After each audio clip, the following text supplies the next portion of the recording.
As a professional editor, I use many different software for various reasons. So in this video, I'm going to go over the software that I actually use in my everyday workflow. Now, fair disclaimer that there are some free versions of the software that I will be mentioning, but I use all of the paid versions. So just saying, if there isn't a free version on here, I do apologize, but I'm just being truthful. I pay for everything that I use. Now, the first listing of software that I use is the Adobe Creative Cloud, but more specifically, I use Adobe Premiere Pro, I use After Effects, Photoshop, and Encoder. And there's gonna be various reasons why I stick with it, but look, transparently, it's because one, not only do I genuinely just like it, but also more often than not, whenever I am looking for work, like paid work, it is always on the listing of software they would like me to know. But if you prefer any other kind of editing software such as Final Cut or DaVinci Resolve, that's fine, that's your prerogative. I just stick with what works for me.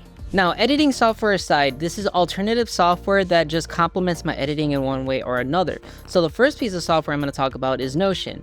So I use Notion to organize myself entirely, whether that's writing scripts for videos, keeping it as a to-do list, or collaborating with some of my friends that help me with my business. There is a free version and paid version of Notion, so you are able to use a free version if you want to give it a shot. I even made a video, and I have a whole channel dedicated to Notion if you're interested in learning more on how to use it.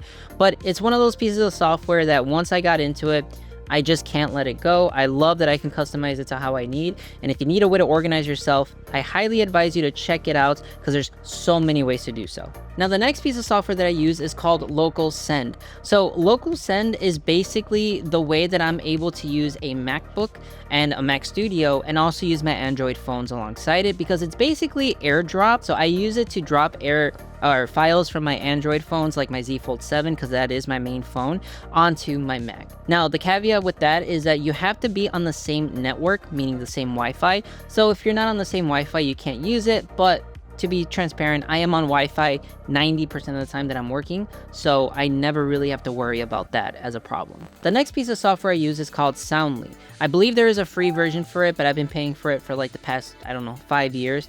And it's basically an entire library of great sound effects that you can use. So instead of having to download multiples wherever you get them online, you can use Soundly as an application. And the coolest thing about it, which I really enjoy, is one, you can save or route rather where you want to save all the Soundly sound effects that you use, but then also you can just highlight a section of the Soundly or the sound that you're going to use. So you can highlight it and then drag it right into Premiere, and it auto saves it into the folder that you already have mapped out. And that allows me to edit a lot faster because I don't have to worry about downloading it, saving it, and all that stuff. Like, it's almost just automatic.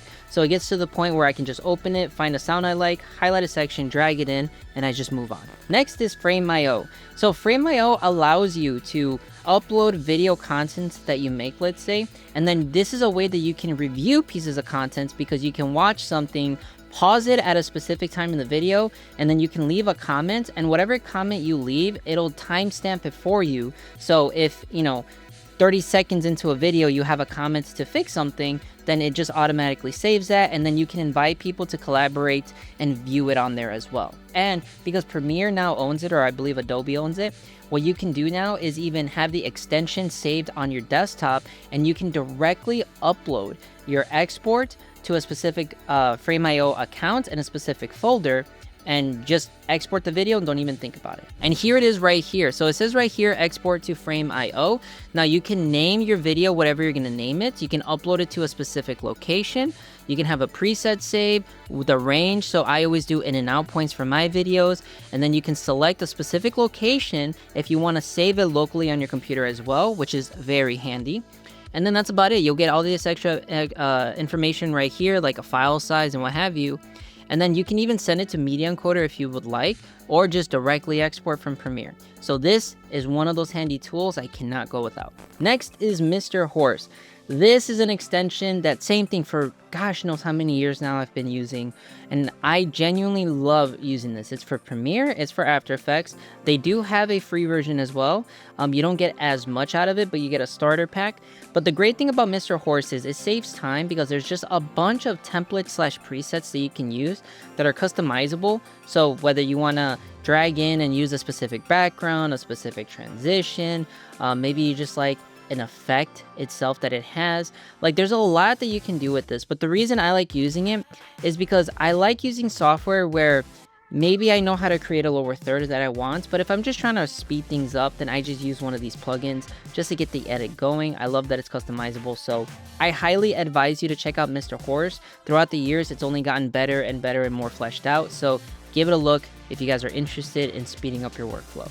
Next on the list is MotionDuck. So this is actually a fairly new subscription that I have. So this actually comes from the YouTube channel called SoundDuck Film. I've been watching them for a long time, and this is actually the channel alongside Ben Marriott where I learned how to do motion graphics. So this is the subscription. So if you get the subscription, you basically download their extension that you're able to use in Premiere. And once you're in, you have a bunch of things for both After Effects and Premiere Pro that you can use. They have a lot of tags here so you can specify what you're looking to get. But the fact that you have so many things available to you that a lot of them are just click and drag, or sometimes they're, require you to use a little bit of editing involved, but this saves me so much more time. This is also a piece of software that you can just click and drag in certain elements. So for example, if I really wanted to use this end screen or this lower third here, I can click and drag it right into my timeline.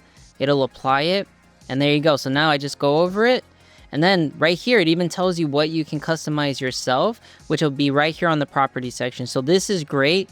Again, this is another one of those tools that just speeds up my workflow, and I have barely scratched the first surface on what they have to offer. So great job. Next is Captioneer.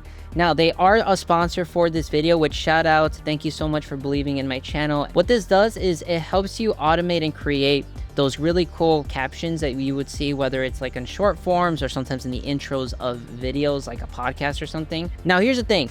Editing captions is the bane of my existence. I would go as minimal with my animations on captions as I can because it's just one of those things I don't have patience to animate. This helps me do that so much faster, and because I like what they do already, I barely have to do any editing itself. Now, here's Captioneer itself, and it's an extension that you install. So I'm gonna go starting down the line here. So captions here, you can do auto captions, which means it'll create captions for you automatically based on the in and out points or the full sequence, whatever you want. And what I'm going to do is I'm going to keep it at auto language. You could specify the language that you want your captions in, and they support a ton of languages, which is actually pretty cool. So in case, you're trying to do subtitles for a different language for your channel or for a client, you can use a different language on this extension. Now, if you click on show more, you can see that you can even specify some stuff in the post-processing, meaning when it's doing like the render, let's say, like compiling that text or the captions for you. Next is the Mogurt itself. Now, they have a ton of Mogurts to choose from, and the cool thing is there's ways to speed up this process on editing your Mogurt, putting it, and the fact that it's just pretty quick and seamless is what I enjoy the most, because again, I don't like to animate my text. It just takes too much time. I don't have the patience. So here's what I'm gonna do. I'm gonna stick with the Akira subtitles because that's actually one of my top favorites, if not my favorite. And the cool thing is because they also support 16:9 and 9:16 content, which is horizontal or vertical content. So what I'm going to do is go right here to the filter section, and I'm going to choose that I want to see everything that supports landscape, just like this. So now that I have it selected, I'm going to continue down the list here. But now that I have it selected, I get to click on the Mogurt that I like, which is Akira. Then I'm going to go down. I'm going to close it by clicking this panel and go down here to text. So everything's going to be a single line, and then line field text, so basically just text. Now, it's gonna say here to create. So where do you want these Mogurts to go? I personally want it always on a new track. What that means is I have, let's see, 12 tracks existed on this timeline, but because I like to make sure I don't want to overlap anything, I'm just gonna say I want in a new track, and I want you to follow the in and out sequences. So it's gonna be this point and that point. And then once all is said and done, the shortcut to add the Mogurt, like you can click add Mogurts or you can click enter on your keyboard, but for now I'm going to click add Mogurts and I'm going to let it do its thing. All right, and just like that, we have our captions. So I'm going to start at the end point, and then I'm going to quickly go ahead and take a look. Now, when I press play, you'll see there they are. I'm going to raise the playback quality here. Now, the cool thing is, because these are actually displayed and listed out as video tracks, you can customize this like you would any other video clip in the effect controls panel, which I think is a nice touch. So I can like move it where I want, I can copy the motion, I can paste it to all the other ones, so that way they're all on the same exact spot. And the way you know I did this accurately is because like if I move this one, right, then you can know like the other ones are going to be down below because I just applied that, right? You see that? And then the cool thing about this too that I like, not only did it already auto create my captions for me, and I can customize the caption, so I can go right here to the properties section, and if a caption's wrong, I can edit it right here. I can change the text, I can change the font.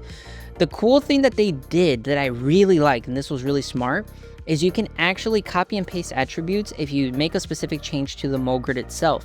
What do I mean by that? Well, for example, Akira's my favorite because I love the way the glow looks, right? And the way it just pops up. But let's say I'm like, you know what? I actually want the glow to be less. So I'm gonna reduce the glow opacity, or maybe it's just a glow distance. Yeah, I like the glow distance. So I reduce the glow distance like this. Now there's no way for me to copy and paste, at least with Premiere, right? Like the way Premiere has it set. I can't like copy and paste what I just did here. So they added that function in. So what you do is you go back to the Captioneer section, and right here where you see insert, which is how you made your captions, you're gonna click on update. You're gonna copy to copy the attributes that you just did to this MoGrid. I'm gonna highlight all the other ones and hit paste. And just like that, 35 tracks updated. Now all the other ones, the glow and the change that I just did, had them applied to them as well. That alone is amazing. If you're interested in Captioneer, use the discount code CYBER for 25% off during Black Friday week. Take advantage of that discount. Now, if you guys want to watch any other videos, I will have 2 more linked right here. Hit subscribe if you enjoyed this piece of content so I can continue to make more and help you guys however I can. Hit the like button if you did enjoy it, and I'll see you guys in the next video.